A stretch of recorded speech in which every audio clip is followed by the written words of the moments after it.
আজকে আমার মোটিভেশনাল ক্লাসের মোটিভেশনাল লাইন হলো, যদি ধরুন ভালো একটা স্টুডেন্টের টিচার বা গুরু যদি তার নিজের স্বার্থের জন্য ও শিষ্যটাকে বা স্টুডেন্টটাকে তার সাফল্যের রাস্তাতে এগোতে না দেয় নিজের স্বার্থের জন্য গুরুর, তাহলে ওই গুরুকে কি গুরু মানা দরকার নাকি ওই গুরুকে মেরে ফেলা দরকার? এই কোশ্চেন অ্যান্সারটা আপনারা আমার কমেন্টে দিবেন, তাহলে আমি ভাববো অনেক অনেক ধন্য।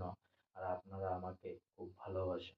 আজকে আমার মোটিভেশনাল ক্লাসের মোটিভেশনাল লাইন এখানেই সমাপ্ত হলো। তাই অনেক অনেক সাবস্ক্রাইব করুন, অনেক অনেক লাইক করুন, অনেক অনেক ভালো থাকুন, অনেক অনেক সুস্থ থাকুন, অনেক অনেক আনন্দে থাকুন, আর অনেক অনেক সাবস্ক্রাইব করুন আমার চ্যানেলটা। আর সঙ্গে বলুন জয় হিন্দ, জয় ভারত, বন্দে মাতরম, জয় শ্রীরাম।